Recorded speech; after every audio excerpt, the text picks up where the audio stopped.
Hello, everyone, and welcome back to Learning with Jelly. Today, we're going to go over a SAS procedure called PROC CATMOD, and this is going to be part one to a multi part series. So, let's go ahead and get started. Our agenda for today, we're going to discuss when we can use this procedure, some types of statistical analysis that this procedure can perform, and then we're going to go over the syntax and an example. So when do we use PROC CATMOD? So this procedure is ideal when you have multiple categorical input variables that you want to model against a categorical dependent variable. So both your input and dependent variables must be categorical. So this is ideal when you have survey data or you're looking at analysis of a contingency table. It's also great when you want to analyze the total count of certain samples, and that total count is going to be in the weight statement. And we're going to talk about the syntax momentarily. This procedure can perform multiple types of statistic analysis, from linear response to logistic regression to survey analysis. This first video is going to focus on the linear response. So let's look at these types of statistical analysis. So the linear model analysis is going to analyze the probabilities of your dependent variable of y against all of your categorical predictors. Keep in mind, all of these analyses are using a categorical predictor as well as a categorical dependent variable.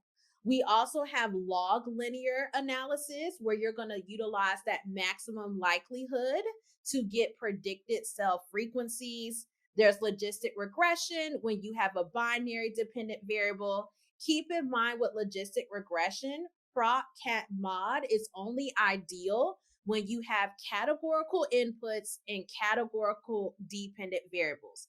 If you have some categorical inputs as well as some continuous inputs, then you should use PROC logistic. There's repeated measure analysis when you're taking the same measurement at 3 different points in time, for example, such as blood pressure in the morning, noon, or night. And there's also sample survey analysis. Today, we're going to focus on that linear model analysis. So, what is the probability of the sample having a certain categorical event based off of other categorical independent variables? So let's look at the syntax. So in PROC CATMOD, for the linear response, you're going to have 3 main statements. You're going to have the response statement, the weight statement, and the model statement. The response statement is going to give you out probabilities for each of your population. If you did not want to get out marginal probabilities, there are tons of other options where you can get out the log, likelihoods, things of that nature. The weight statement is going to be that count variable. So you're going to have a variable that has the total counts in it, and that is going to go in your weight statement. And the model statement is going to be the model that you want to run. Since this is a linear regression, our dependent variable is going to be on the left-hand side. And we're going to model that against multiple categorical independent variables. So like I said, the response statement, there's multiple options. Review the SAS documentation for those options. We're going to focus on marginal. That's going to give us the probabilities of each category. You also can get the means. You can get the logits. You can also get some joint response probabilities. There is a lot that you can get in this response statement. I'm going to go with one of the most commonly used one, which is going to be the marginal probabilities. So let's look at an example here in the data that I created. So we're going to use some example breast cancer data. Feel free to type this data inside of your SAS program using good old data lines. If you need a refresher on data lines, I have a video that's going to be linked below that you can review on how to input raw data into SAS. But our dependent variable here is going to be risk. An individual is either going to have a high risk of developing breast cancer or a low risk.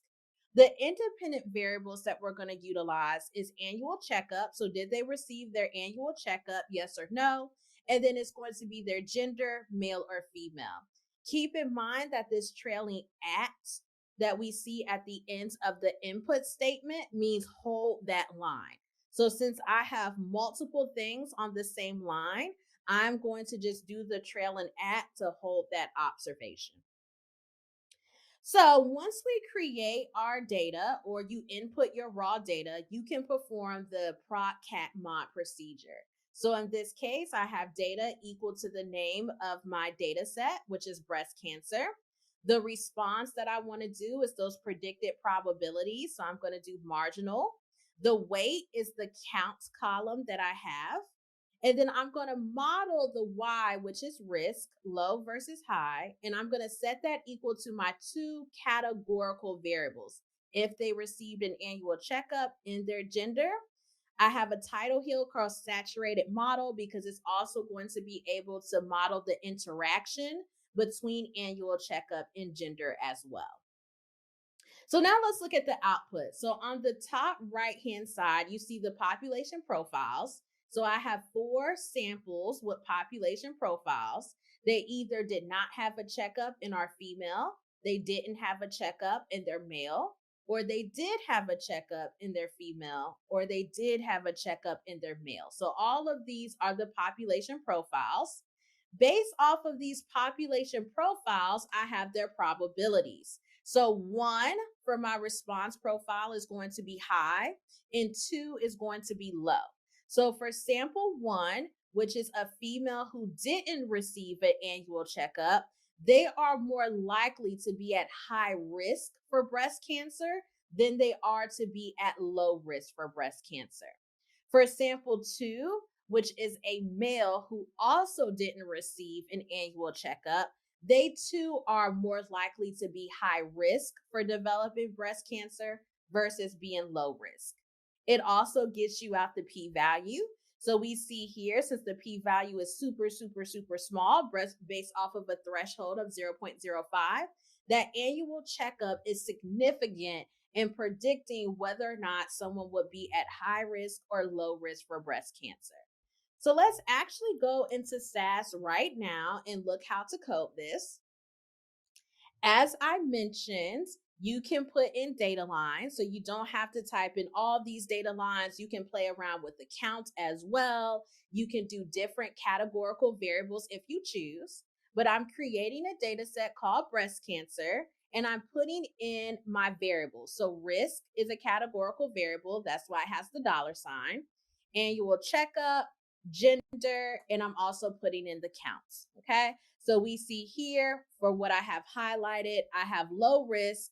They did receive a checkup. The gender is male, and there's 19 people in this category. After you do your data, either input it or put it in your data lines, you are going to do your PROC CATMOD procedure. So in this case, I'm calling breast cancer data set, which is the same data set above.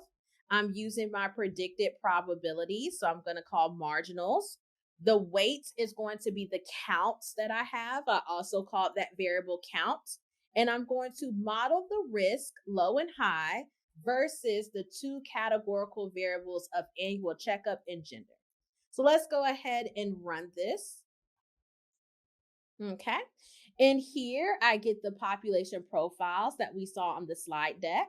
I see that a high risk is denoted by 1 and a low risk is denoted by 2. I get out the predicted probabilities for each of these 4 samples. And I also get out my statistical analysis on whether or not that variable is significant in my analysis or not. And as you can see, one of the last variables is the interaction between annual checkup and gender. So that is it for our first part in PROC CATMOD. Thank you for listening. Please like, comment, and subscribe to Learning with Jelly, and I'll talk to you in the next video. Thank you so much. Bye-bye.